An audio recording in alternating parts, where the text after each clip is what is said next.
നീണ്ട 10 ദിവസത്തെ ചർച്ചകൾക്ക് ശേഷം കോൺഗ്രസ് മുഖ്യമന്ത്രി പ്രഖ്യാപനം ഇന്നുണ്ടാകും. UDF കക്ഷി നേതാക്കൾ പിന്തുണ നൽകുന്ന പാർട്ടി നേതാക്കളുടെ കത്തുമായി ഗവർണറെ കാണും. ഇന്ന് ചേരുന്ന കോൺഗ്രസ് നിയമസഭാ കക്ഷി യോഗത്തിൽ സംസ്ഥാന മുഖ്യമന്ത്രി പ്രഖ്യാപിക്കാനാണ് ഹൈക്കമാൻഡ് തീരുമാനം. KPCC ആസ്ഥാനമായ ഇന്ദിരാഭവനിലായിരിക്കും യോഗമെന്നാണ് വിവരം. ഇതിന് പിന്നാലെ ഗവർണറെ കണ്ട് സർക്കാർ രൂപീകരണത്തിനുള്ള നടപടികൾ പൂർത്തിയാക്കും. ശനിയാഴ്ചയോ തിങ്കളാഴ്ചയോ സത്യപ്രതിജ്ഞ ഉണ്ടാകുമെന്നാണ് വിവരം. എല്ലാ MLA മാരോടും രാവിലെ തന്നെ തിരുവനന്തപുരത്ത് എത്താൻ KPCC നിർദ്ദേശം നൽകിയിട്ടുണ്ട്. ഘടകകക്ഷി MLA മാരോടും തിരുവനന്തപുരത്തേക്ക് എത്താൻ നിർദ്ദേശം നൽകി. അതേസമയം മന്ത്രിമാരെ നിശ്ചയിക്കുന്നതിനായി ലീഗ് നേതൃത്വം ഇന്ന് വീണ്ടും യോഗം ചേരും. മുഖ്യമന്ത്രി പ്രഖ്യാപനത്തിന് ശേഷമാകും യോഗം. പാണക്കാട് സാദിഖലി തങ്ങളുടെ വസതിയിൽ വെച്ചാണ് യോഗം ചേരുക. കേരള കോൺഗ്രസ് ഉൾപ്പെടെയുള്ള ഘടകകക്ഷി നേതാക്കൾ ഇന്ന് തിരുവനന്തപുരത്ത് എത്തും. PJ ജോസഫും രാവിലെ തിരുവനന്തപുരത്ത് എത്തും.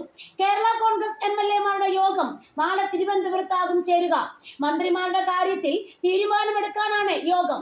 അതേസമയം വടക്കൻ ജില്ലകളിൽ നിന്നും നേതാക്കൾക്ക് രാവിലെ തിരുവനന്തപുരത്ത് എത്തേണ്ടതിന്റെ ബുദ്ധിമുട്ട് നേതൃത്വം കണക്കിലെടുക്കുന്നുണ്ട്. അതിനാൽ കോൺഗ്രസ് MLA മാരുടെ യോഗം ഉച്ചയ്ക്ക് 1 മണിയോടെയാകും നടക്കുക.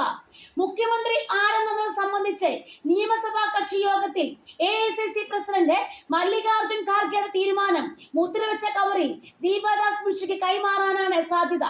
മുഖ്യമന്ത്രി തീരുമാനിക്കാനുള്ള ചർച്ചകളെല്ലാം പൂർത്തിയായെന്നും പ്രഖ്യാപനം നാളെ ഉണ്ടാകുമെന്നും AICC മാധ്യമ വിഭാഗം ജനറൽ സെക്രട്ടറി ജയറാം രമേശ് നേരത്തെ പ്രഖ്യാപിച്ചിരുന്നു.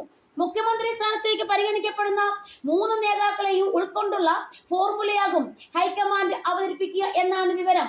KC വേണുഗോപാൽ, VD സതീശൻ, രമേശ് ചെന്നിത്തല എന്നിവരുടെ പേരുകൾ ഉയർന്ന ചർച്ചകൾക്കൊടുവിൽ ആരുടെ പേരാവും ഹൈക്കമാൻഡ് പ്രഖ്യാപിക്കുക എന്നതിലേക്ക് ഉറ്റുനോക്കുകയാണ് കേരളം. തെരഞ്ഞെടുപ്പ് ഫലം വന്ന് 10-ാം നാളായിട്ടും മുഖ്യമന്ത്രിയെ പ്രഖ്യാപിക്കാത്തതിൽ സംസ്ഥാന വ്യാപകമായി പ്രതിഷേധം ഉയർന്നിരുന്നു. അങ്ങനെ നീണ്ട കാത്തിരിപ്പിന് ഇന്ന് വിരാമമാവുകയാണ്. എത്രയും പെട്ടെന്ന് നല്ലൊരു മുഖ്യമന്ത്രി കേരളത്തിന് ഉണ്ടാകണം എന്നാണ് നമ്മളെല്ലാവരും ആഗ്രഹിക്കുന്നത്.